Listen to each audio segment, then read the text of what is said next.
Nehemia pasal 2. Nehemia diutus ke Yerusalem pada bulan Nisan tahun ke-20 pemerintahan Raja Artasasta. Ketika menjadi tugasku untuk menyediakan anggur, aku mengangkat anggur dan menyampaikannya kepada raja. Karena aku kelihatan sedih yang memang belum pernah terjadi di hadapan raja.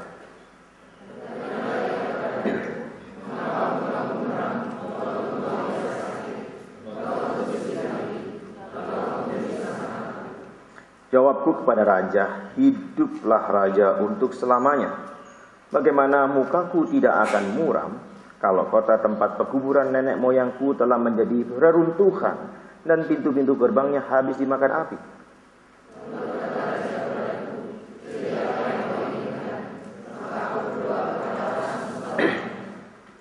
Kemudian jawabku kepada raja, jika raja menganggap baik dan berkenan kepada hambamu ini, utuslah aku ke Yehuda, ke kota pekuburan nenek moyangku, supaya aku membangunnya kembali.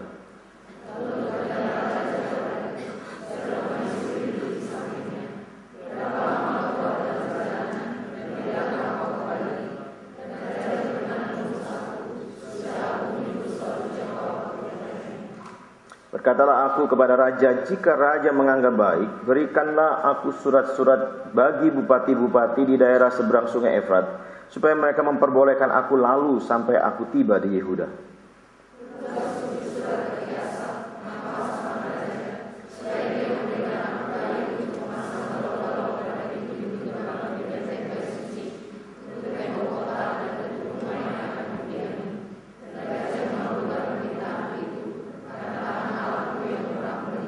Maka datanglah aku kepada bupati-bupati di daerah seberang sungai Efrat dan menyerahkan kepada mereka surat-surat raja. Dan raja menyuruh panglima-panglima perang dan orang-orang berkuda menyertai aku.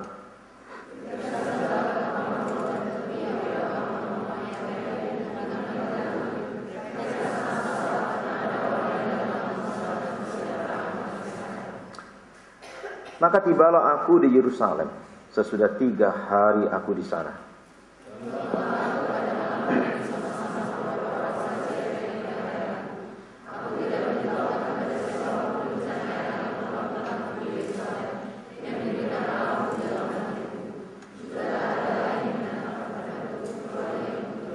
Demikian pada malam hari aku keluar melalui pintu gerbang lebak ke jurusan mata air ular naga dan pintu gerbang sampah.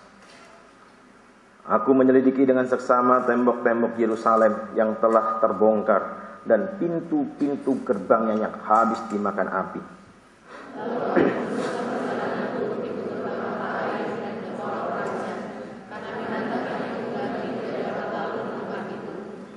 Aku naik ke atas melalui wadi pada malam hari dan menyelidiki dengan seksama tembok itu.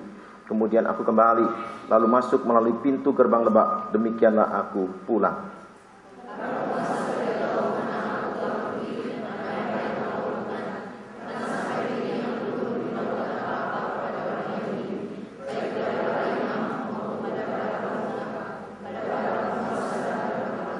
Berkatalah aku kepada mereka, kamu lihat kemalangan yang kita alami, yakni Yerusalem telah menjadi reruntuhan dan pintu-pintu gerbangnya telah terbakar. Mari kita bangun kembali tembok Yerusalem, supaya kita tidak lagi dicela.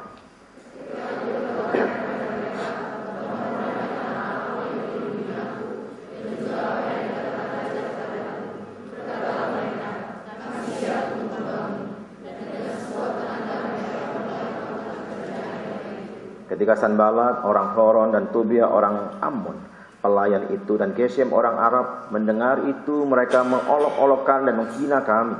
Kata mereka, apa yang kamu lakukan itu? Apa kamu mau berontak terhadap raja?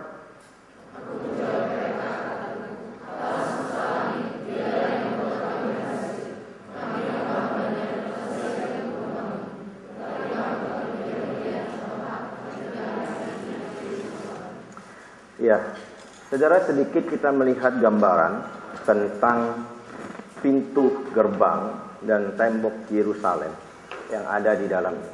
Ya. Kalau saudara pernah ke Makau, saudara, setiap orang yang tur ke sana pasti dibawa ke satu tempat di mana ada satu kesaksian sejarah ada gereja yang dibakar dan hanya tinggal semacam pintu seperti ini, tiang seperti ini. Jadi waktu saya ke sana, saya melihat jadi di belakang sudah runtuh semua, saudara. Dan itu berkali-kali terjadi, ya. Sampai yang kesekian kali terjadi kondisi yang terbakar itu, maka tidak dibangun kembali. Dan itu menjadi tontonan di dalam wisata yang ada. Ya. Ini pintu gerbang, saudara, ya, dari Yerusalem. Ya. Dan yang disebutkan di situ, yang pintu itu yang runtuh semua. Jadi betul-betul kita lihat seperti tidak ada gerbang lagi, lost. Yang berikutnya kita lihat, saudara. Nah, ini batas keliling dari tembok yang harus dibangun oleh Nehemia, saudara. Itu situasinya. Saudara bisa lihat di sekitar, ya, dari tembok ini ada begitu banyak, ya, tanah yang sangat luas. Jadi kalau tidak ada tembok ini, tidak ada pengamanan untuk kota itu. Ya. Jadi betapa pentingnya pembangunan tembok itu, karena itu untuk memberikan keamanan. Ya. Jadi ini untuk memberikan keamanan bagi penduduk yang tinggal di sekitar Yerusalem itu. Berikutnya kita lihat sekilas. Nah, ini saudara satu proses pembangunan, dan saudara bisa lihat di situ ada seorang perwira atau panglima atau pasukan yang menjaganya sambil pembangunan terjadi. Jadi mereka sangat meningkatkan kewaspadaan di tengah-tengah mereka sedang melakukan proses pembangunan itu, ya, seperti yang dinyatakan di dalam lukisan ini. Terus berikutnya, nah ini kondisi tembok, ya, yang sudah jadi. Nah sekarang bagaimana situasi tembok Yerusalem saat ini? Ya, saat ini saudara kondisinya berikutnya. Ini di dalam pembangunan ulang. Ini kondisi saat ini tembok Yerusalem. Ya.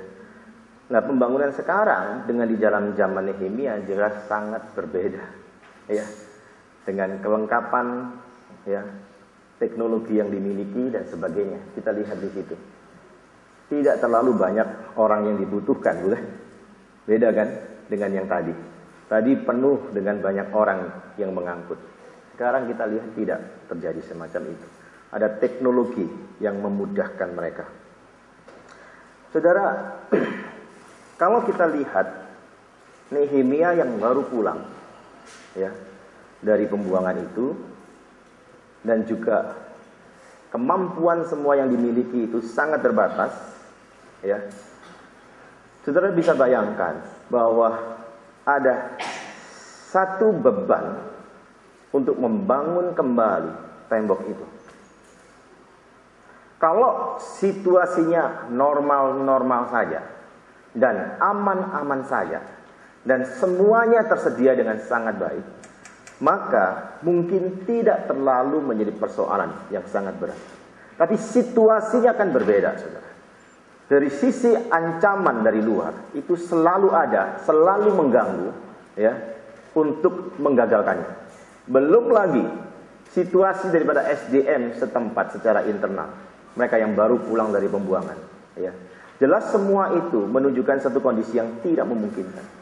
Hanya dengan perspektif iman, Nehemia bisa menangkap apa yang Tuhan mau untuk dia lakukan.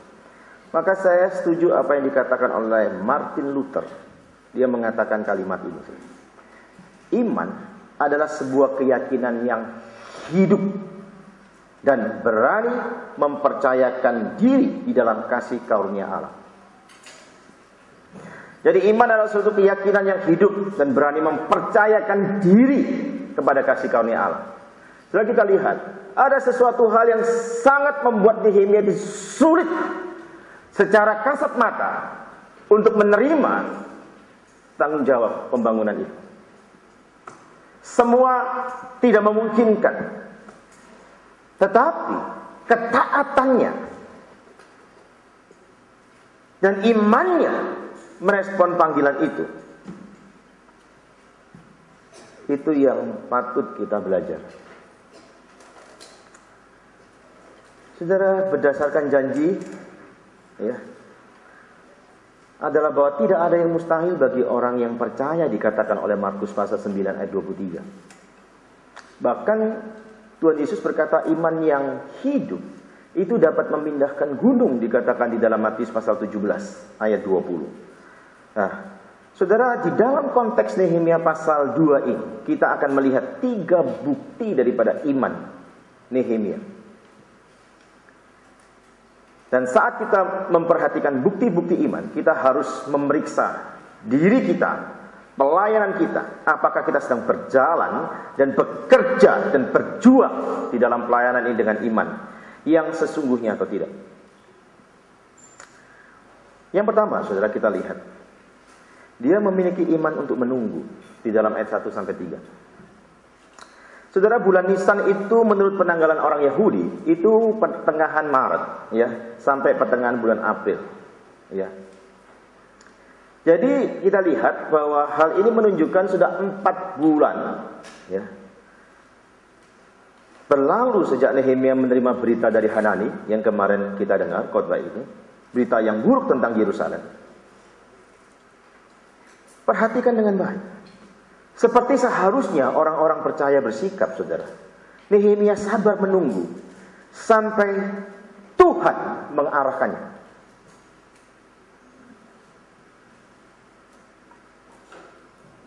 Coba perhatikan di sini, saudara. Tentu pada waktu Nehemia mendapat berita dari Hanani itu, hatinya bergolak dan mungkin penuh dengan emosi, dan sangat yakin ada dorongan sesegera mungkin untuk punya kerinduan balik dan membangunnya di dalam tekad dan kemauan dan waktu dia. Tetapi kalau kita lihat di dalam konteks ini, Nehemia punya kesabaran untuk menunggu sampai Tuhan yang mengarahkan dalam langkah dia. Saudara, seperti yang dikatakan Ibrani pasal 6 ayat 12 yang mengatakan oleh iman dan kesabaran kita mendapat bagian dalam apa yang dijanjikan Allah. Nehemia belum tahu tentang bagian ayat itu, tetapi Nehemia sudah melaksanakan prinsip itu. Bahkan dikatakan dalam Yesaya pasal 28 16 dikatakan siapa yang percaya tidak akan gelisah. Di dalam terjemahan King James, saudara, ya, dikatakan siapa yang percaya tidak akan tergesa-gesa. Jadi seseorang yang menangkap visi dari Tuhan, di dalam mengerjakannya, dia menantikan waktu-waktu Tuhan. Di dalam dia melangkah, melaksanakan, memplanningkannya. Dia menggumulkannya itu. Dia membutuhkan hikmat Tuhan untuk dia meneduhkan dirinya. Sampai Tuhan menyingkapkannya kepada dia. Saudara, memang iman yang benar kepada Allah membawa satu ketenangan di dalam hati yang membuat kita tidak tergesa-gesa. Ya. Dan berusaha melakukan dengan kekuatan kita sendiri tanpa kekuatan Allah. Bukan secara emosional. Rasa nasionalismenya Nehemia yang muncul untuk sesegera mungkin, bukan. Ya. Tetapi dia sungguh merekam sampai kepada waktu Tuhan. Beban itu bisa Tuhan berikan hari ini, tetapi pelaksanaannya belum tentu sekarang, saudara. Seperti Nehemia mendapatkannya, dia pun merekam itu dan dia masuk ke dalam syafaat yang cukup panjang selama 4 bulan sampai Tuhan mengarahkannya. Saudara, mari kita perhatikan di sini. Kita harus mengetahui bukan hanya bagaimana menangis dan berdoa untuk satu pergumulan, tetapi juga bagaimana menunggu dan berdoa.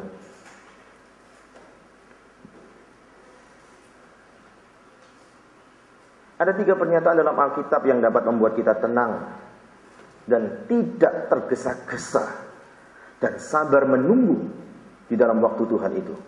Yaitu di dalam Keluaran 14 ayat 13. Mengatakan, berdirilah tetap dan lihatlah keselamatan dari Tuhan. Ya. Saudara perhatikan di sini. Ini konteks di mana Israel baru saja keluar dari Mesir.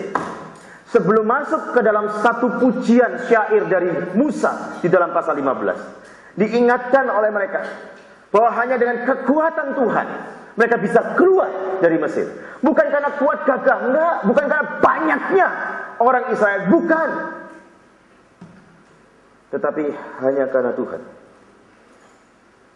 Ditunjukkan dengan pernyataan ini. Yang kedua di dalam Rut pasal 3 ayat 18. Ya. Dikatakan, duduk sajalah sampai engkau mengetahui bagaimana kesudahan perkara itu. Dalam pergumulan bagaimana si Rut menantikan kelepasan yang dari Tuhan dalam pengharapan yang ada. Itu diekspresikan di dalam bagian ayat pasal 3 ayat 18 di dalam Rut. Dan yang terakhir di dalam Mazmur 46 ayat 10. Diamlah dan ketahuilah bahwa akulah Allah. Ini berkaitan dalam konteks pertolongan yang dinanti-nantikan oleh Israel di dalam menghadapi tekanan dan musuh yang ada. Sampai ada seruan semacam ini. Dikatakan, diamlah dan ketahuilah bahwa akulah Allah. Ada saat-saat di mana kita boleh dan harus bertindak. Tapi ada saat-saat di mana kita hanya bisa menyaksikan bagaimana Tuhan bertindak. Dan kita hanya bisa melihat dalam kacamata iman dalam tindakan Allah itu. Tapi seringkali saudara kita seperti playing God, memainkan peran Tuhan di dalam pelayanan. Kalau sudah diplanningkan, ini menjadi harga mati. Kita tidak memberikan ruang gerak kepada pekerjaan Roh Kudus untuk mengarahkan hati dan pikiran kita lebih jauh untuk menangkap arahan Tuhan itu. Hal semacam ini membutuhkan kedewasaan rohani dan kepekaan rohani terhadap pimpinan Tuhan. Oleh sebab itu, membangun spiritualitas dalam disiplin yang ada menjadi bagian yang tidak bisa terpisahkan di dalam kita merekam hikmat Tuhan dalam setiap keputusan pelayanan yang ada. Saya tidak yakin orang yang hidupnya acak-acakan saudara, akan bisa menangkap dengan baik arahan Tuhan. Saya tidak yakin. Ya. Saya yakin Nehemia hidup di dalam ketertiban yang ada, sehingga dia bisa punya kepekaan bagaimana Tuhan mengarahkannya. Nanti kita akan lihat lebih jauh di dalam ayat 11 sampai seterusnya. Saudara, bila kita menunggu Tuhan dalam doa, itu kita tidak membuang-buang waktu. Kita sedang menginvestasikan waktu. Banyak orang tidak sabar dan mau melihat secepat mungkin hasil di dalam proses pemuritan, saudara. Kita ingin secara tidak langsung adik-adik yang kita bina secepat mungkin bertumbuh, secepat mungkin bermultiplikasi, secepat mungkin orang bisa melihat hasil pelayanan kita. Tanpa kita sadari, sedangkan kita sedang melayani Tuhan atau sedang ingin memamerkan diri kita.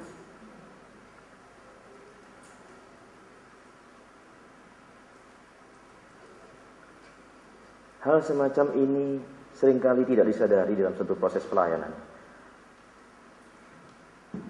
Karena kita disibukkan dengan aktivitas pelayanan itu. Perlunya kita meminta pelayanan daripada Roh Kudus di dalam keheningan kita, untuk kembali supaya kita bisa menangkap dan melihat kedalaman hati dan pikiran dan rencana kita itu di hadapan Tuhan. Tanpa itu, saudara, tidak ada kepekaan, dan kita hanya menjalankan program yang kita mau, bukan yang Tuhan mau. Kalau sudah pelayanan semacam itu, hati-hati, karena pelayanan itu tidak akan pernah mendatangkan damai sejahtera. Yang ada mendatangkan kebanggaan-kebanggaan semu. Kita harus hati-hati. Mari kita lihat lebih jauh. Tuhan sedang mempersiapkan kita, saudara, dan lingkungan kita, sehingga tujuannya itu bisa tercapai.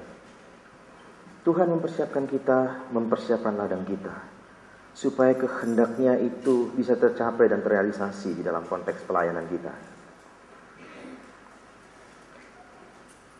Jika Tuhan mengarahkan kita di dalam waktu yang tepat, Dia akan memberikan kepada kita hikmat untuk bertindak dengan segera. Ada cara Tuhan untuk mengarahkan situasi hati kita. Sekarang permasalahannya, sejauh mana kita punya kepekaan untuk menangkap arahan dari Tuhan. Di dalam satu kebiasaan raja-raja di timur, saudara, raja itu harus terlindungi dari apapun yang mungkin dapat mengusik kebahagiaan mereka. Seperti kalau kita baca Ester pasal 4 ayat 1-2. Ya. Jadi tidak boleh ada seorang juru minum dengan menampilkan wajah yang sedemikian rupa yang mengusik atau mengganggu kebahagiaan daripada seorang raja. Tidak boleh. Itu sanksi hukumnya sangat berat, saudara. Tetapi pada hari itu, Nehemia tidak dapat menyembunyikan kesedihannya. Kepedihan hati mematahkan semangat, dikatakan oleh Amsal 15 ayat 13. Bahkan kalau kita membaca Mazmur 102, ya, itu dapat menggambarkan satu perasaan Nehemia terhadap Yerusalem yang begitu dalamnya kepedihannya. Mungkin saja setiap pagi Nehemia berdoa, Tuhan, apakah hari ini adalah hari saya berbicara kepada raja tentang rencanaku? Mungkin dia juga berdoa, Tuhan, apakah setelah itu ada jalan yang terbuka bagi saya? Setiap pagi dia penuh pengharapan semacam itu. Setiap pagi dia berdoa dengan kalimat dan mengucapkan kalimat yang sama. Karena dia sudah tidak rasanya sabar, tetapi mau tidak mau dia harus menunggu sampai Tuhan sendiri membukakannya. Coba perhatikan, raja menangkap dari wajah Nehemia, si juru minuman itu menanggung beban yang begitu amat berat. Seandainya Raja Artasasta ini, saudara, kalau kita lihat, berada dalam satu mood yang buruk, mungkin dia bukan hanya membuang Nehemia, tetapi meminta pengawal itu untuk membunuh Nehemia. Karena dia sudah mengusik kebahagiaan daripada seorang raja.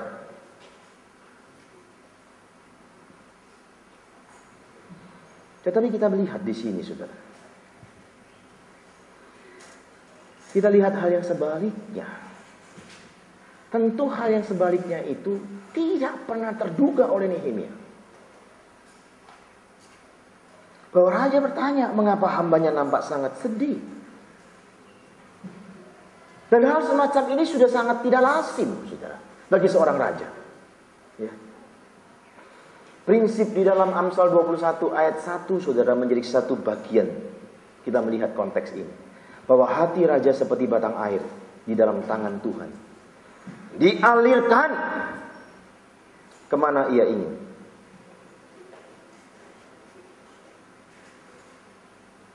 Ini menunjukkan kedaulatan Allah terhadap seluruh pemimpin-pemimpin dunia saat ini juga. Itu ada dalam cengkeraman Allah hati mereka.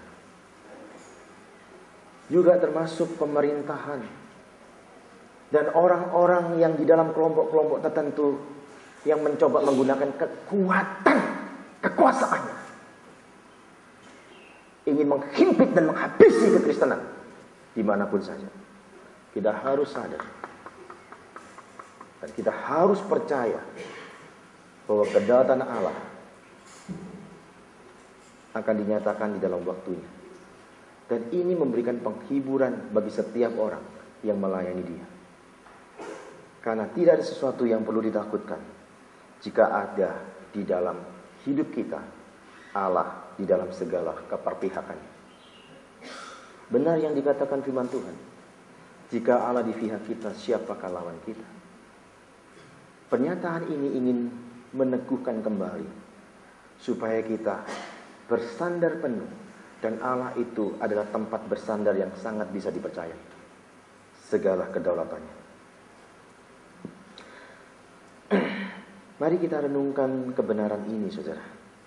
Seperti yang dikatakan di dalam 2 Tawarik juga mengatakan begitu. Pasal 20 ayat 6. Dikatakan, ya Tuhan Allah nenek moyang kami, Bukankah engkau Allah di dalam surga? Bukankah engkau memerintah atas segenap kerajaan bangsa? Kuasa dan keperkasaan ada di tanganmu, sehingga tidak ada orang yang dapat bertahan melawan engkau. Saudara, di dalam kita mengerjakan visi ini dengan beban yang begitu sangat berat, belum lagi dengan persoalan-persoalan, tantangan-tantangan baik dari dalam dan dari luar. Besok kita akan bahas itu, saudara. Itu sudah amat sangat melelahkan kita dan bisa membuat kita itu burn out, membuat kita putus asa, membuat kita itu berhenti. Tetapi jika kita melihat kembali kepada kebenaran firman Tuhan ini, kita di-encourage kembali, kita dimotivasi kembali bahwa visi itu dari Tuhan. Kekuatan untuk mengerjakan visi itu juga dari Tuhan. Celaka kalau kita mengerjakan visi yang dari Tuhan dengan kekuatan kita. Kita tidak punya kesanggupan.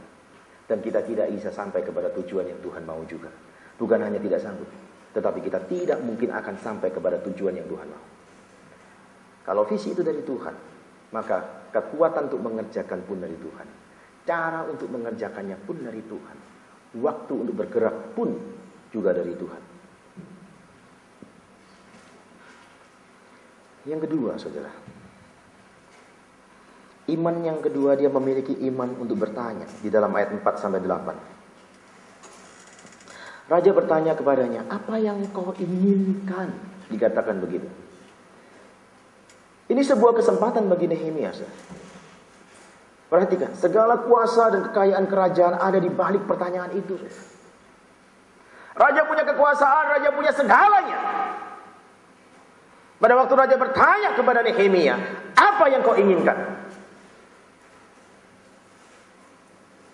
Sorry saudara, kalau tukang kebun di sini tanya kepada kita apa yang mau kita inginkan, dia nggak punya kekuatan apa-apa, benar nggak? Tapi kalau pengelola tempat ini, saudara, bertanya, apa yang peserta ini dari pihak perkantas inginkan? Oh, kita inginkan supaya lalat tidak ada.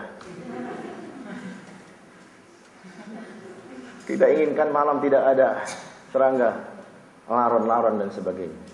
Dia akan upayakan, dia akan menggerakkan, ya, menyediakan alat-alat semacam itu untuk membasminya. Karena dia punya kekuatan itu, saudara. Sehingga pada waktu raja bertanya kepada Nehemia, apa yang kau inginkan? Sebenarnya di balik pertanyaan itu, di balik raja bertanya semacam itu, ada satu kekuatan dan kekuasaan yang sangat luar biasa yang bisa mensuplai Nehemia. Coba perhatikan, saudara. Nehemia ini sudah terbiasa melakukan doa yang dengan tekun. Sekarang Nehemia segera mengirimkan doa kepada Tuhan. Dan ini doa sangat singkat. Ya, perhatikan. Karena doa ini doa emergency. Ya, sangat darurat. Tetapi doa yang sangat darurat ini sudah dibungkus selama 4 bulan oleh kekuatan doa yang dipanjatkan oleh Nehemia. Bukan singkatnya doa itu, tapi di balik doa itu ada 4 bulan dia bersafaat. Sehingga dia memungkinkan, kita lihat, Nehemia menikmati jawaban dan kuasa daripada doa itu, di mana Tuhan menyatakan kehendaknya.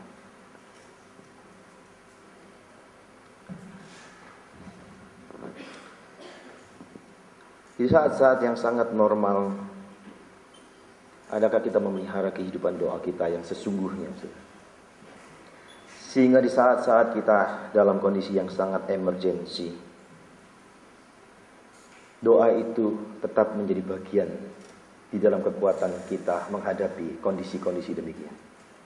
Apakah itu sudah menjadi pola hidup kita sebagai seorang murid, sebagai seorang pelayan Tuhan, seperti Nehemia lakukan?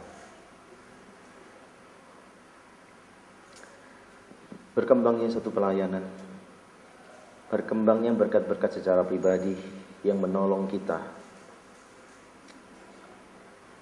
yang bisa mengarah kepada kenyamanan dan kemapanan yang ada. Apa hal itu sudah mengebiri disiplin doa kita? semangat doa kita.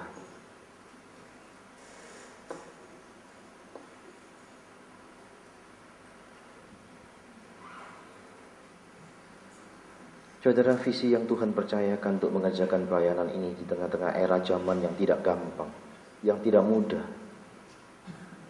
Kalau kita tidak nafasi dengan kesungguhan dan ketekunan kita untuk berdoa. Dan kalau kita hanya secara formalitas saja berdoa, bukan menjadi satu panggilan seorang murid yang sesungguhnya, itu sesuatu hal yang kita tidak akan bisa mendekati kepada denyut nadi yang Tuhan mau terhadap kegerakan pelayanan ini.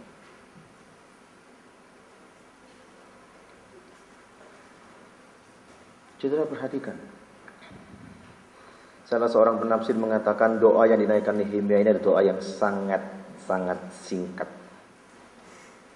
Jika dia terdiam cukup lama saja, pasti akan disalah mengerti oleh raja. Apalagi dia berdoa dengan menutup mata.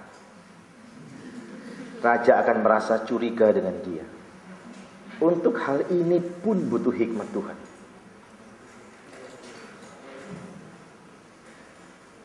Saya ingat, saudara, ada satu cerita kecil.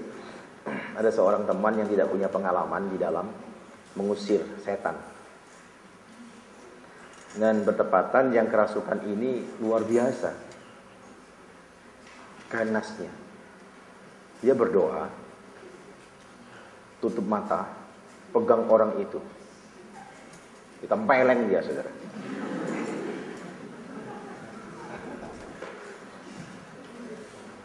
Doanya langsung berhenti, saudara.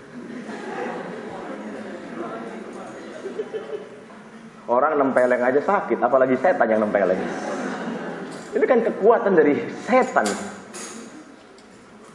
Dia bukan begini, saudara. Itu dia langsung seperti mau rebah. Padahal yang kerasukan, ya, itu perempuan yang mungil, saudara. Tapi kekuatannya luar biasa untuk mentempeleng. Ya, dia berdoa begini, saudara. Tempeleng langsung. Jadi untuk pelayanan-pelayanan semacam ini pun butuh hikmat Tuhan, saudara. Nggak bisa kita mau tutup mata ngusir setan semacam ini. Ya, nggak bisa. Saya katakan pentingnya hikmat Tuhan, bukan? Untuk memberikan respon kepada pertanyaan raja, Nehemia pun masih perlu bertanya kepada Tuhan. Ini menunjukkan hati Nehemia yang sangat mengandalkan Tuhan, saudara. Hati Nehemia yang sangat berpaut kepada Tuhan, ya. Dan sama sekali Nehemia tidak mengandalkan kekuatannya, tidak menunjukkan bahwa dia adalah seorang juru minum yang punya prestasi, bukan itu. Yang bisa dia jawab sebisa dia, semau dia, enggak. Saudara, hal semacam ini membuat kita untuk bersama-sama bisa memiliki kehidupan doa yang makin sedemikian rupa. Coba kita mengkontraskan takhta duniawi daripada Raja Artasasta itu, saudara, dengan takhta kasih karunia Allah, saudara. Coba perhatikan itu. Kalau Nehemia untuk datang ke dalam takhta duniawinya Artasasta, membutuhkan undangan dari Raja Artasasta. Nehemia untuk datang ke dalam takhta kasih karunia Allah tidak perlu menunggu Allah mengundangnya. Dia punya kebebasan untuk datang dan memohon pertolongan kapan saja.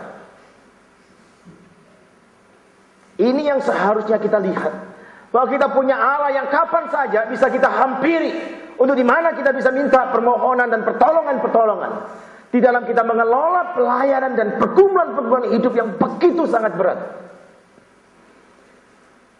Saudara perlu tahu, saya harus mengatakan, tantangan ke depan dan terus ini bukan makin gampang, saudara. Berkali-kali setiap saya khotbah saya mengingatkan, tantangannya makin kompleks, saudara. Benar. Coba apa yang terjadi dengan situasi yang paling akhir di dalam bangsa ini, saudara. Demo yang berkaitan dengan masalah upah minimum regional. Di mana tuntutan Surabaya minta sama dengan Jakarta. Ini akan berimplikasi besar, saudara. Perusahaan-perusahaan menengah bawah ini bisa tersapu. Pengangguran akan begitu banyak. Dan ini masalah sosial ini akan rentan banget, saudara. Kejahatan akan meningkat. Dan bukan hanya itu, jumlah TKI itu akan makin meningkat juga, saudara. Yang sekarang sudah tembus di atas 6 juta itu TKI kita, saudara. Itu akan meningkat dengan sangat tajam. Beberapa pengusaha sudah menyatakan niatnya untuk menutup pabrik. Investor-investor asing pun sudah menyatakan niatnya untuk menutup pabriknya. Sudah kita lihat ini bukan hal yang mudah. Oleh sebab itu mengapa alumni, siswa, mahasiswa, staf, kita semua terus bersentuhan dengan firman Tuhan.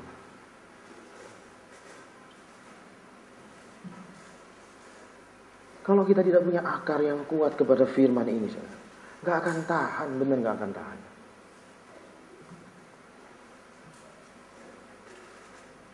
Saya melihat ada satu karakteristik, saudara, ya, di dalam pengelolaan pelayanan alumni.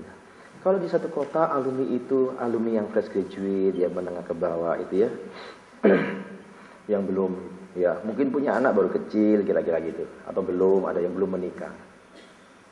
Ini kemauannya banyak, saudara. Semangatnya besar, kemauannya banyak di dalam pengelolaan pelayanannya. Tetapi kalau sudah masuk kepada usia anak-anaknya, remaja dan sebagainya, ya, dengan kompleksitas pergumulan-pergumulan keluarga rumah tangga mereka, kebutuhan kehadiran firman Tuhan begitu kuatnya di dalam hidup mereka.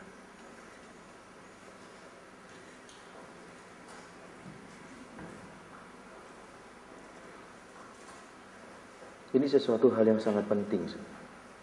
Ya, beberapa alumni senior di Surabaya sekarang sudah menjadi pengkhotbah di gerejanya. Pak Joko jadi pengkhotbah, Pak Yoga jadi pengkhotbah. Ya. Memang ada langkah baru. Tujuan kita memang alumni itu menjadi berkat bagi gerejanya. Ya. Tetapi lebih daripada itu, membawa setiap orang ke dalam kerinduan untuk menyukai firman Tuhan, itu menjadi komitmen bersama kita. Karena tidak ada cara lain untuk menghadapi pergumulan zaman ini. Ya, tidak ada cara lain. Mari kita lihat lebih jauh, saudara, di dalam terang firman Tuhan ini. Artasasta melihat kesedihan di wajah Nehemia. Tapi Tuhan melihat hati kita, hati Nehemia. Dia tidak hanya mengetahui kesedihan Nehemia, kesedihan kita, tetapi dia merasakannya. Perhatikan. Saudara, setiap orang yang akan mendekati takhta Persia itu, ia harus sangat-sangat berhati-hati dengan apa yang dia akan ucapkan. Kenapa? Salah mengucapkan menimbulkan satu respon kemarahan yang sangat besar dari seorang raja, dan ujung-ujungnya adalah nyawanya. Ini penting. Tetapi kita bisa dengan segala leluasa untuk berbicara kepada Tuhan, bukan? Apa yang membebani kita, kita bisa utarakan kepada Tuhan. Dengan ketulusan dan kejujuran kita mengomunikasikan perasaan kita, tanpa takut ada sanksi akan dihukum itu. Seperti seorang yang akan menghadap takhta Persia, seorang raja yang ada, yang salah ngomong, kematian menjadi harganya. Ya. Maka benar yang dikatakan Ibrani pasal 4 ayat 16, saudara. Ya. Di situ ada kata penuh keberanian untuk berbicara, untuk menghadap takhta Allah. Sebenarnya kata keberanian di situ diterjemahkan kebebasan berbicara. Datang di hadapan Allah dengan segala kebebasan kita menyampaikan keluh kesah kita, Tuhan. Aku sedang frustrasi terhadap pelayanan ini. Aku sedang marah, aku sedang tidak suka. Engkau punya keleluasaan untuk mengomunikasikan perasaanmu kepada Tuhan. Seperti pemazmur dalam segala kejujurannya mengomunikasikan perasaannya kepada Tuhan. Mazmur 42, 43 mengatakan bagaimana gelisah dirinya, galau dirinya sedemikian rupa. Dia ungkapkan kepada Tuhan. Dirinya tertekan, dia ungkapkan kepada Tuhan.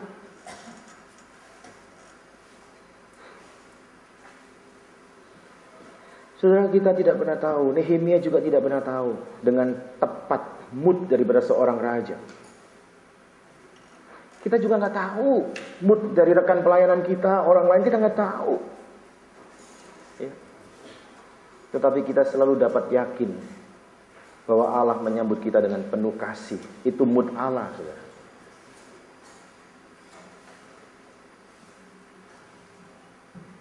Allah kita bukan Allah mut-mutan, saudara. Bukan. Kalau Allah seperti itu, Allah sulit untuk kita datang dengan keleluasaannya, bukan? Tapi kita datang dengan segala ketakutan yang luar biasa.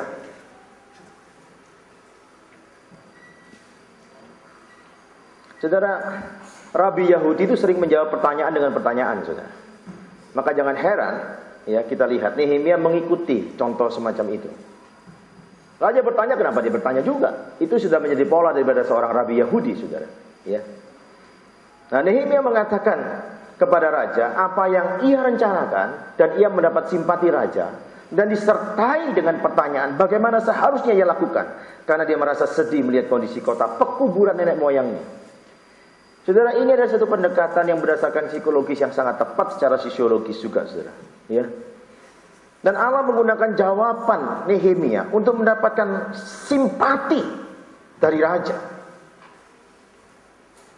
Coba perhatikan di sini. Seorang raja kafir, Artasasta itu, mungkin tidak akan merasa sedih melihat reruntuhan Yerusalem, saudara. Apa hubungannya dengan mereka? Benar nggak? Nggak ada hubungannya. Tetapi dia akan pasti menunjukkan rasa hormat terhadap orang mati itu. Dan itulah pendekatan Nehemia. Dan saya sangat yakin, sampai Nehemia bisa mengungkapkan hal ini, ada hikmat Tuhan diberikan kepada Nehemia. Kok tiba-tiba nyelonong dia berbicara soal pekuburan nenek moyang? Saya sangat yakin ini tidak di dalam desain dia, tetapi ini ada dalam hikmat Allah diberikan kepada Nehemia.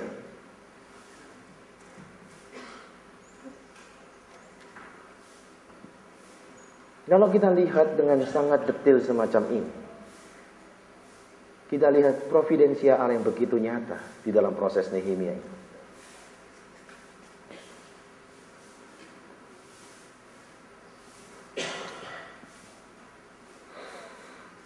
Nehemia tidak hanya berdoa untuk kesempatan ini, namun ia juga mendoakan rencana yang sudah ia susun, saudara. Selama 4 bulan dia menunggu. Dia sudah banyak berpikir tentang proyek itu, sehingga ia dengan mudah menyampaikannya.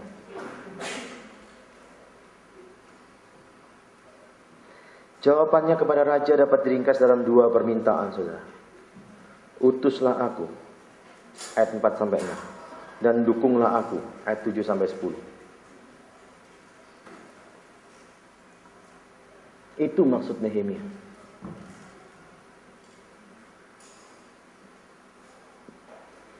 Kalau dia mau bicara di dalam zona nyamannya, ya udah, dia tetap tinggal di situ sebagai orang yang dipercaya oleh raja, bukan? Pada waktu dia menawarkan dirinya, artinya dia siap untuk meninggalkan zona nyaman itu untuk masuk ke dalam satu proyek Allah yang begitu rumit, yang begitu tidak mungkin di dalam kasat mata melihatnya. Tetapi kesetiaan dia dan imannya dimunculkan di dalam respon-respon dia dan kerelaan untuk berkorban ada di dalamnya, saudara.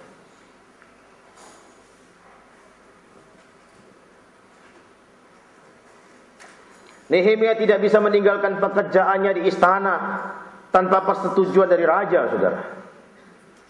Dan kalau kita lihat lebih jauh, dia juga tidak bisa pergi ke Yerusalem tanpa izin daripada raja itu. Tidak mungkin bisa.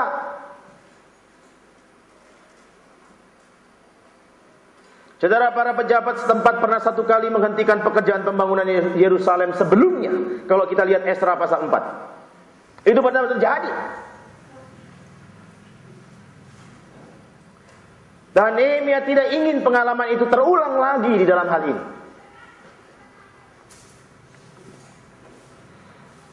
Dia meminta Artasasta untuk mengutus dia kepada bupati di Yehuda dan memberinya wewenang supaya ia dapat membangun kembali tembok-tembok kota. Dia mengatakan kepada raja akan kembali, tetapi kita tidak tahu pada tanggal berapa dia akan kembali. Tapi ada satu catatan dalam Nehemia pasal 5 ayat 14. Nehemia menjadi bupati selama 12 tahun. Dia pernah kembali ke Persia tidak lama untuk melaporkan pekerjaannya kepada raja. Tetapi kemudian dia kembali ke Yerusalem untuk menyelesaikan masalah pelanggaran yang timbul selama ketidakhadirannya. Itu di dalam konteks Nehemia 13 ayat 6 dan 7. Itu ada sedikit informasi Nehemia kembali ke sana. Nehemia juga meminta raja memberi surat pengantar yang akan menjamin perjalanannya aman dan mendapat akomodasi yang ia butuhkan dari Puri Susan sampai Yerusalem. Dia juga meminta surat pengantar untuk diberikan kepada Asaf, pengawas taman kota, supaya mereka menyediakan bahan-bahan yang diperlukan untuk konstruksi bangunan dan tembok kota. Perhatikan di sini. Nehemia melakukan penelitian sampai nama pengawas taman kota. Dia tahu. Dia sangat serius pada waktu menangkap visi itu, menggumulinya, dan tahu apa-apa yang harus dia kerjakan atas petunjuk dan hikmat daripada Tuhan. Sampai dia nama seorang pengawas taman kota pun, yang mungkin saja raja tidak tahu, dia bisa tahu. Itu menunjukkan bahwa dia sangat meneliti apa yang akan dia kerjakan.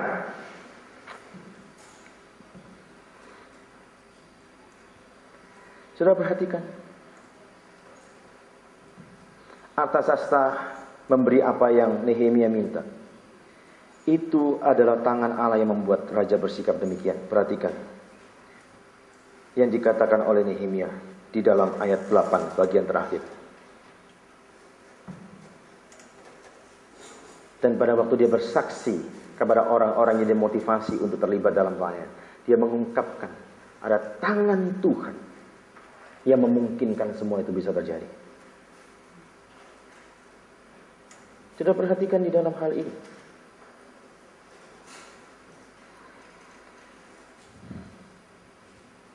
Ada penyertaan Tuhan yang begitu nyata di setiap jengkal daripada langkah Nehemia. Di dalam setiap ucapan daripada Nehemia ada hikmatnya. Hikmat Allah itu. Ada pemikiran-pemikiran Allah di dalam planning-planning yang ada di dalam Nehemia planningkan. Coba kita lihat tentang konteks ini. Kita melihat di dalam konteks perjanjian baru ketika Tuhan Yesus memanggil dan mengutus murid-muridnya untuk melayani. Pertama-tama Tuhan Yesus memberi kuasa yang mereka butuhkan untuk melayani. Perhatikan. Dan dia berjanji untuk memenuhi setiap kebutuhan mereka. Di dalam Matius 10 ayat 1 sampai 15. Setiap orang yang melayani, ia akan disertai oleh Tuhan yang memiliki segala kuasa di surga dan di bumi. Tidak ada pelayanan yang mudah, saudara.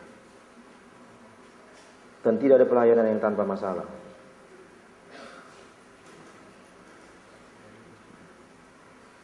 Semua pelayanan menuntut harga yang harus dibayar. Dan semua pelayanan selalu ada hal-hal yang mencoba untuk mengganggunya. Riak-riak itu pasti ada di dalam pelayanan. Di semua gereja di semua lembaga untuk menguji kasih, pengampunan, dan kedewasaan rohani seseorang. Karena semua konteks itu, baik gereja dan lembaga, di dalam proses sanctification Tuhan.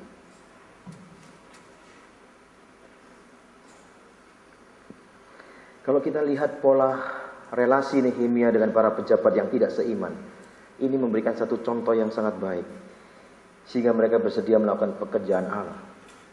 Perhatikan, Nehemia menghormati raja dan berusaha untuk bekerja sesuai dalam jalur kewenangan yang ada di dalam kekaisaran itu. Dia mengikuti aturan main. Nehemia bukan kurang ajar, dia ngikutin aturan main itu, saudara. Sejauh aturan main itu tidak membuat dia najis, dia tetap mentaatinya.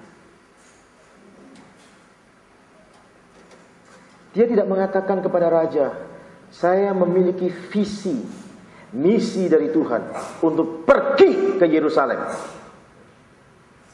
dan saya akan segera pergi. Anda suka atau tidak, saya tetap pergi. Bukan begitu.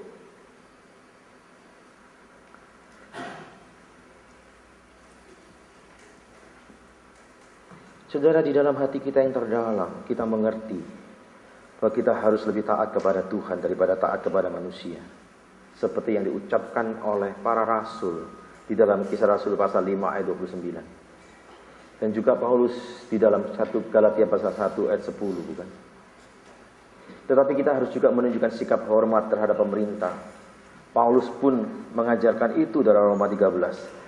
Petrus pun mengajarkan hal yang sama di dalam 1 Petrus pasal 2 ayat 11 sampai 25. Daniel dan teman-temannya juga melakukan pendekatan yang sama seperti yang dilakukan Nehemia. Dan Tuhan menghormati orang-orang kafir itu juga. Dan Tuhan menghormati orang-orang utusannya juga.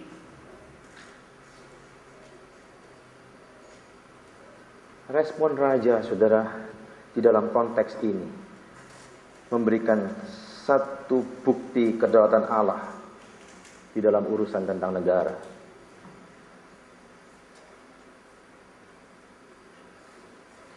Tidak ada seorang pun bisa bertahan menghadapi Tuhan dalam segala kedaulatannya, termasuk seorang penguasa.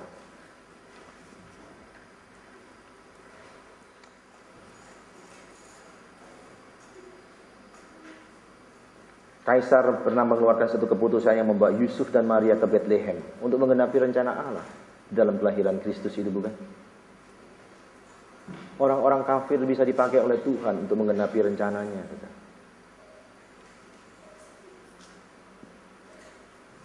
Dua orang perwira Romawi, yaitu Claudius, Lysias, dan Julius dari pasukan Kaisar menyelamatkan Paulus.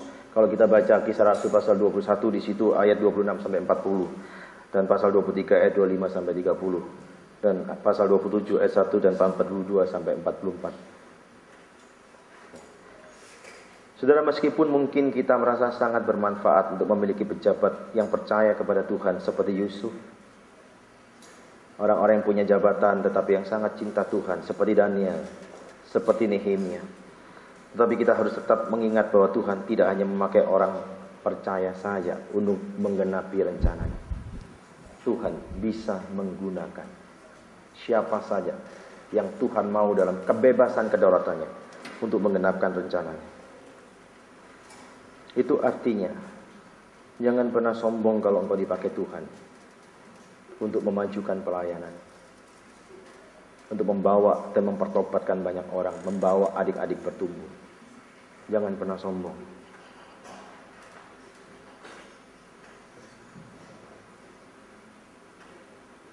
Saudara, Musa maupun Nehemia sama-sama membuat keputusan berdasarkan iman dan sama-sama berani berkorban. Kalau kita lihat di dalam kesaksian iman di dalam Ibrani 11 ayat 24 sampai 26, ya. Sebagai pembebas, ya, orang Yahudi. Pertanyaannya, mengapa Nehemia disambut oleh pejabat bukan Yahudi?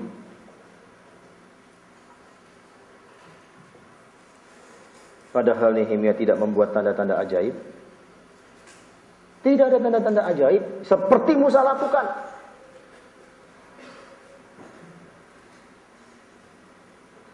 Nehemia tidak melakukan nubuat apapun juga. Tetapi ia setia melakukan pekerjaannya, mempersiapkan sebuah kota bagi Mesias yang akan datang. Coba kita lihat di sini.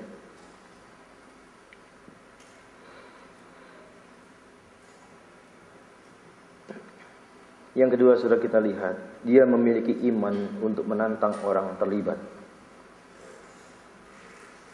Di dalam ayat 11 sampai 18a sudah. Yang ketiga ya.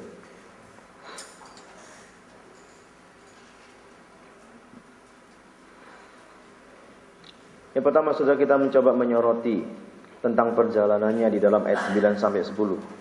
Tidak ada penjelasan yang diberikan tentang perjalanan Nehemia dari Susan ke Yerusalem. Ya.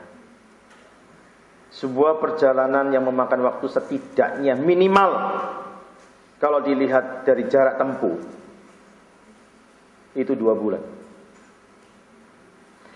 Sebagai kesaksian pada kesetiaan Allah, Ezra menolak perlindungan militer dalam perjalanannya. Itu pernah dia lakukan dalam Ezra pasal 8.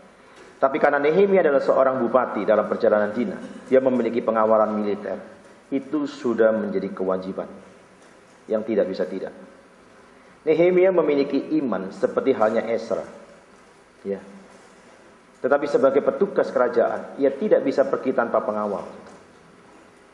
Sama saudara, kalau saudara membaca di dalam Kisah Rasul pasal 8, pada waktu Roh Allah mendorong Filipus untuk mendekati Sida-Sida, gambaran kita selalu mengadakan mungkin Sida-Sida itu pergi sendiri dengan supirnya, kira-kira gitu. Sida-Sida itu seorang pejabat, saudara. Dia pergi tentu dengan pengawalan. Maka pada waktu perintah Tuhan, ya Roh Allah kepada Filipus untuk mendekati Sida-Sida memberitakan Injil, itu bukan perintah yang gampang, saudara. Dia bisa diusir oleh pengawalnya. Dan jangan-jangan pengawalnya menangkap bahwa dia akan mengganggu keamanan perjalanan daripada Sida-Sida itu. Itu penuh risiko. Tetapi kita lihat, saudara, ya, di dalam konteks itu bagaimana kesetiaan, keberanian dan ketaatan Filipus untuk melaksanakan kehendak Tuhan yang tidak masuk akal dan yang penuh dengan risiko menyangkut nyawanya. Tapi dia tetap melakukannya. Karena matanya tertuju kepada Tuhan yang berdaulat untuk mengatur segala sesuatu yang tidak mungkin menjadi mungkin. Itu yang terjadi, saudara. Kita lihat di dalam konteks ini. Ya. Di satu sisi, ya kita lihat, ia tidak menentang kehendak raja, saudara. Ya. Tapi di sisi yang lain, dia tidak dapat memaksakan keyakinan imannya kepada orang lain. Tak perlulah aku pengawalan itu. Enggak. Dia ngikutin aja aturan itu. Dan itu bukan menunjukkan bahwa Nehemia kurang iman dibandingkan Ezra. Bukan. Karena konteks yang berbeda, saudara. Karena dia sebagai seorang bupati, ya pasti ada pengawalan untuk seorang bupati. Ya. Coba perhatikan, ketika rombongan kerajaan tiba, pasti hal itu menarik perhatian banyak orang. Khususnya dari orang-orang yang membenci orang-orang Yahudi. Ya. Apalagi orang-orang Yahudi yang ingin memperkuat kota mereka. Dikatakan, ada 3 orang musuh yang khusus, yaitu bernama Sanballat, orang Horon. Ya. Sekitar 12 mil dari Yerusalem. Tobia, orang Amon, dan Geshem, orang Arab. Yang juga disebut Gashim. Ya. Di dalam pasal 6 ayat 6. Sanballat adalah musuh utama Nehemia dengan kedudukan yang penting di Samaria, membuat dia jauh lebih berbahaya. Pasal 4 ayat 1 sampai 3.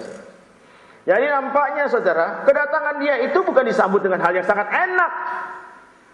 Tapi ada satu geram dari musuh-musuh yang memang tidak punya niat yang lain kecuali satu-satunya niat, ingin merusak dan menggagalkan rencana tersebut dalam pembangunan tembok. Sebagai orang Amon, Tobia adalah musuh orang Yahudi. Kalau kita lihat Ulangan pasal 23 ayat 3 sampai 4, saudara. Dia memiliki ikatan kekeluargaan karena pernikahan dengan beberapa pembantu Nehemia. Dan dia memiliki banyak teman di kalangan orang Yahudi. Kalau kita baca Nehemia pasal 6 ayat 17 sampai 19. Ini bahayanya. Ada di dalam internal sendiri, akan muncul nanti. Ya. karena ada celah di dalamnya. Ya. Bahkan dia memiliki hubungan erat dengan Imam Elyasib di dalam pasal 13 ayat 4 sampai 7. Jika Sanbalat penanggung jawab dan kepala tentara Samaria, maka Tobia adalah direktur divisi intelijen operasi mereka. Luar biasa, lengkap ini.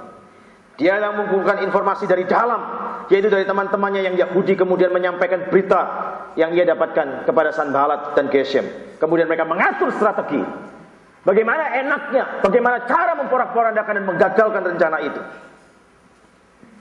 Tetapi tidak terlalu lama Nehemia segera akan menemukan bahwa masalah terbesar dalam pekerjaan besar bukanlah musuh dari luar, tetapi orang dalam yang kompromis. Hati-hati sudah. Hati-hati untuk semuanya itu.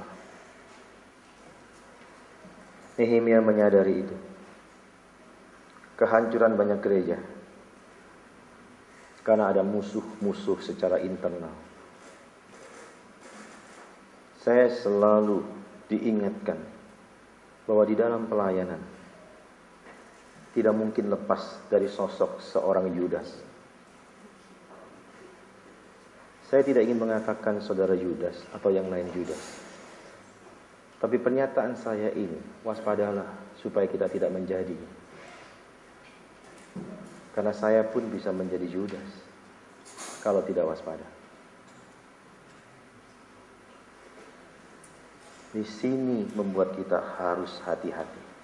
Engkau bisa aman dan nyaman beberapa waktu yang lalu. Ke depan engkau belum tentu aman dan nyaman.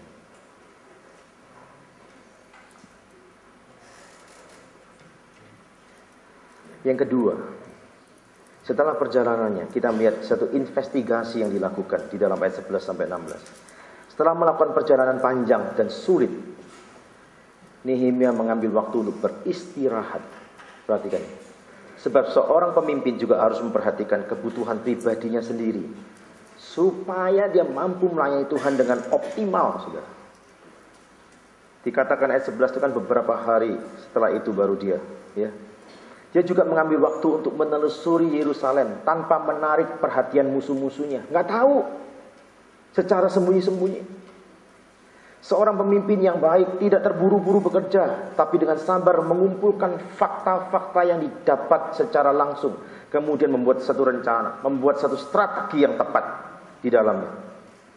Seperti yang dikatakan Amsal 18 ayat 13. Ya. Yesus juga mengingatkan kita supaya cerdik seperti ular, karena musuh selalu mengawasi dan menunggu untuk menyerang. Kita tidak tahu, saudara, siapa orang-orang di luar yang tidak suka dengan pelayanan kita dan pribadi kita. Kita tidak pernah tahu. Tapi setiap saat dia bisa bersorak tatkala kejatuhan-kejatuhan terjadi di dalam pelayanan. Bahkan dia bisa menciptakan kejatuhan-kejatuhan itu untuk menjadi perangkap-perangkap untuk meruntuhkan. Seorang Yudas berani menjual Yesus.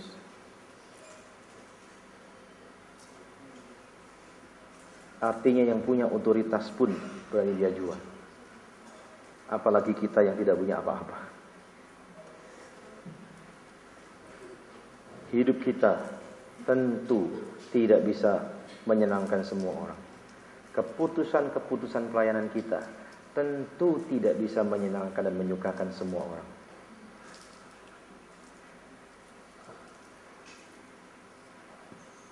Tetapi keputusan itu harus diambil.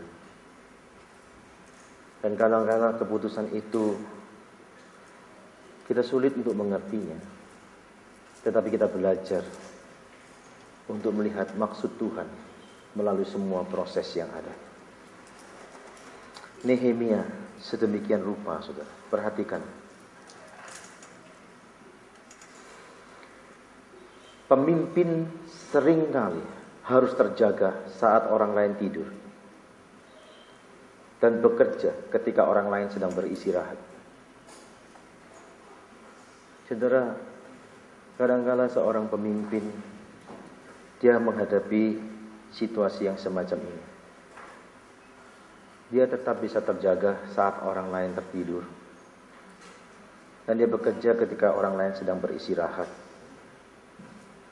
Walaupun kita tetap harus menjaga dan memperhatikan kesehatan diri sendiri seperti yang sebelumnya kita bahas tadi.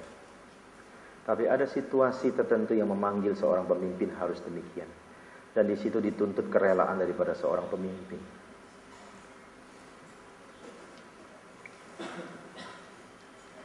Nehemia tidak ingin musuhnya tahu apa yang dia lakukan. Jadi dia menyelidiki daerah reruntuhan pada malam hari. Dia menyimpan rencananya di dalam dirinya sendiri. Dan hal itu ia lakukan untuk mencegah teman-teman Tobia mendapat informasi tentang rencana itu. Dan kemudian akan disampaikan kepada Sanballat sehingga Sanballat membuat satu rencana. Seorang pemimpin yang bijaksana tahu kapan merencanakan, kapan mengomunikasikan, dan kapan harus mulai mengerjakan rencananya. Itu seorang pemimpin yang baik. Dia sangat mengamati semua situasi, cara menelusuri jalan dari barat ke selatan dan ke timur. Dia berkonsentrasi pada bagian selatan kota sebagai tindak lanjut dari kabar yang ia terima. Tembok-tembok Yerusalem telah terbongkar dan pintu-pintu gerbangnya habis dimakan api. Itu di posisi sebelah selatan tadi dalam gambar. Ya. Mereka harus menghadap, pemimpin tidak seharusnya hidup di dalam mimpi yang kosong semacam itu. Mereka harus menghadapi fakta dengan jujur dan menerima kabar yang buruk ataupun yang baik.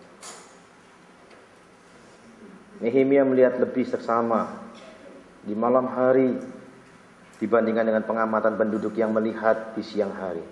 Mungkin saja kenapa di malam hari. Ia berusaha menemukan potensi yang masih ada di tengah permasalahan. Itulah seorang pemimpin. Di tengah kehancuran dan keruntuhan, ketidakmungkinan, dia melihat ada harapan di dalamnya. Seorang pemimpin lalu melihat segala konteks situasi yang terjadi di dalam dimensi Tuhan, bukan di dalam dimensi kepemimpinannya. Tidak. Bukan dalam kemampuan dia memanage, tetapi di dalam hikmat Allah mengelola pelayanan yang ada. Itu seorang pemimpin. Perspektif melihat semua situasi yang tidak mungkin di dalam perspektif imannya dan pengharapannya kepada Tuhan yang memungkinkan segala sesuatu. Itulah seorang pemimpin, dan itu yang terjadi dengan Nehemia. Saya sangat yakin pada waktu dia mendapatkan informasi dari Hanani, itu sangat memilukan hatinya. Pada waktu dia cek ke lapangan, ternyata itu sangat amat, dan itu makin menambah kegalauan dirinya. Tetapi Nehemia tetap melihat persoalan itu dengan sesungguhnya. Dan dia dengan yakin menatap kepada Tuhan yang memberikan visi itu dalam penuh pengharapan dan langkah imannya. Saya ingin bertanya, adakah pelayananmu tidak ada masalah? Itu tidak mungkin.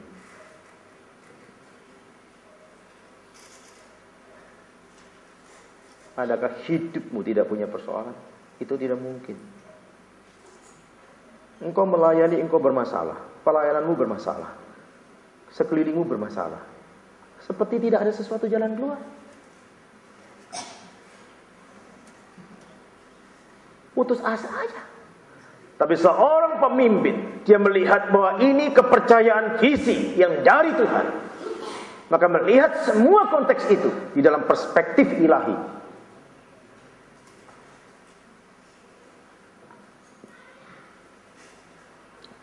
Persoalan-persoalan dihadirkan Tuhan di dalam pelayanan. Itu cara Tuhan untuk mendewasakan kita. Dan kadang-kadang cara ini adalah cara yang sangat tidak enak. Ini penting.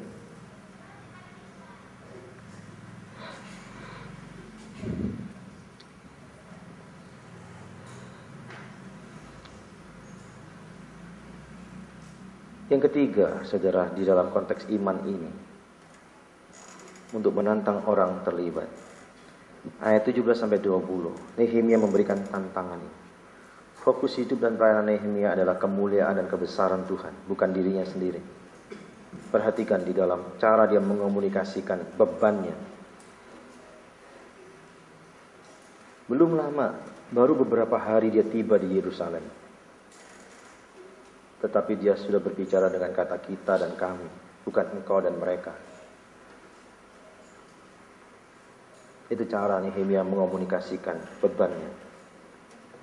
Seperti dia lakukan di dalam doanya, di dalam pasal 1 kemarin yang dibahas ayat 6 dan 7. Nehemia mengidentifikasikan dirinya dengan orang-orang Yahudi di Yerusalem dan dengan kebutuhan mereka. Kota ini adalah sebuah celaan bagi nama Tuhan. Tetapi tangan Tuhan tetap menyertai mereka, dan Dia yang memungkinkan mereka melakukan pekerjaan besar ini.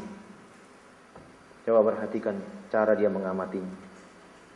Allah telah membuktikan imannya, ya, membuktikan kuasanya dengan Dia bekerja di hati raja. Dan raja telah berjanji untuk memenuhi kebutuhan pembangunan itu. Beban pribadi Nehemia yang kuat untuk Yerusalem inilah, dan pengalamannya bersama Tuhan yang meyakinkan orang-orang Yahudi bahwa waktu inilah waktu yang tepat untuk membangun. Itu yang Tuhan mau. Ini adalah satu penghargaan bagi para pemimpin Yahudi, sehingga mereka menerima tantangan itu dengan segera dan berkata, kami siap untuk membangun. Saudara, beban yang begitu berat dianggap suatu kehormatan dan penghargaan untuk mengerjakan apa yang Tuhan mau. Apakah saudara mengerjakan visi ini, pelayanan siswa, mahasiswa, alumni, dengan melihat ini sebagai satu penghargaan dari Tuhan? Ada suatu beban yang menindih hidup kita, yang kita kehilangan kesukacitaan.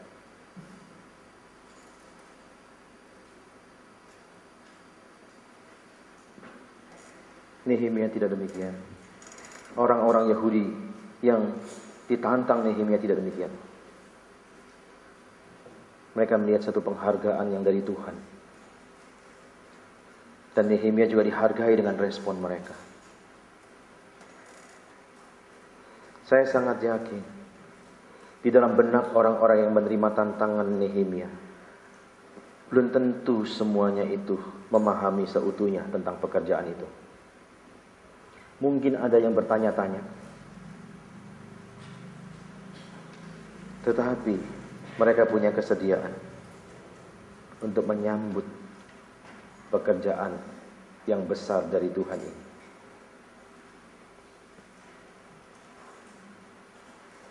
Mereka juga tidak mengingatkan Nehemia bahwa orang Yahudi pernah mencoba untuk memperbaiki tembok-tembok ini dan akhirnya terhenti di dalam Esra pasal 4.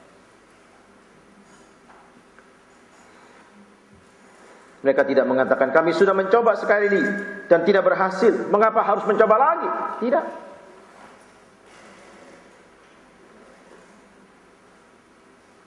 Mereka tidak mengatakan demikian.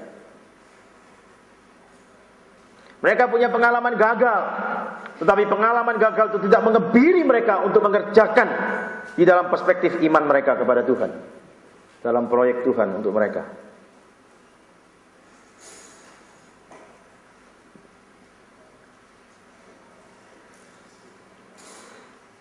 Saudara perlu mendapat perhatian khusus. Dalam bagian ini mencatat bahwa Tuhan mengirim seorang Yahudi yang berasal dari luar, yang bernama Nehemia. Nehemia datang dengan perspektif yang baru dan visi yang baru. Seringkali terjadi di dalam lembaga gereja Tuhan yang ada, saudara, ya, organisasi Kristen. Anggota-anggota yang baru justru lebih berani merombak sistem, ya, karena jemaat atau anggota yang lama takut dengan ide-ide yang baru dan mendatangkan perubahan. Sudah masuk ke dalam zona nyaman, status quo-nya, kira-kira begitu, saudara. Itu biasanya demikian. Ya. Disinilah saudara membutuhkan hikmat Tuhan. Tangan Allah yang murah ada pada seorang pemimpin dan pengikutnya. Dia memperkuat tangan mereka untuk bekerja. Kita melihat itu, saudara. Dibutuhkan keduanya, tangan seorang pemimpin dan tangan mitranya untuk menyelesaikan pekerjaan Tuhan. Dua-duanya dibutuhkan, saudara. Seorang pemimpin tidak dapat melakukan pekerjaan besar seorang diri, dan pekerja tidak dapat mencapai banyak hal dengan efektif tanpa seorang pemimpin. Ada seorang yang bernama Vincent de Paul, saudara, pernah berkata, jika untuk mencapai keberhasilan sebuah perusahaan saya harus memilih antara 50 ekor rusa dipimpin oleh seekor singa dan 50 ekor singa dipimpin oleh seekor rusa, maka saya akan memilih kelompok yang pertama, yaitu 50 ekor rusa dipimpin oleh seekor singa. Membutuhkan satu kepemimpinan yang sangat kuat untuk menggerakkan proyek yang sangat besar, untuk menyelesaikan. Nehemia memiliki karakter kepemimpinan yang begitu kuatnya. Itu bukan lahir karena otoriter, tetapi karena kehadiran Tuhan di dalam dirinya, yang memudahkan dia bergerak dan menggerakkan orang lain.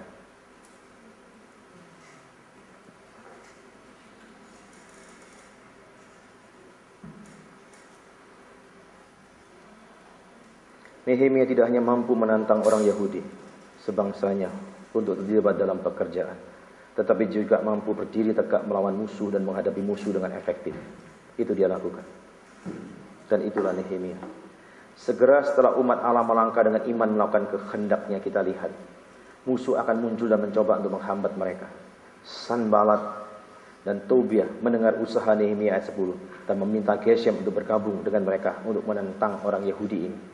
Dalam pasal 4 sampai pasal 7, saudara, Nehemia menggambarkan berbagai senjata yang digunakan para musuh orang Yahudi dan bagaimana Tuhan yang memampukan dia mengalahkan mereka. Coba perhatikan di situ. Jangan pernah mimpi, saudara, pelayananmu dikerjakan tanpa ada halangan dan rintangan. Omong kosong. Kecuali engkau menganggap sepi semuanya dan engkau bermalas-malasan. Jangan-jangan dirimu yang menjadi persoalan di dalam pelayanan, bukan pelayanan itu sendiri. Dan mari kita belajar seperti Nehemia pagi ini. Saya harap, saudara, pagi ini kita bisa sungguh-sungguh berteduh untuk merekam apa yang Tuhan mau selama beberapa hari dengan firman Tuhan yang kita dengar bersama-sama. Dan biarlah Tuhan merekam setiap apa yang ada di dalam hati kita, dan Dia mengujinya dengan sungguh.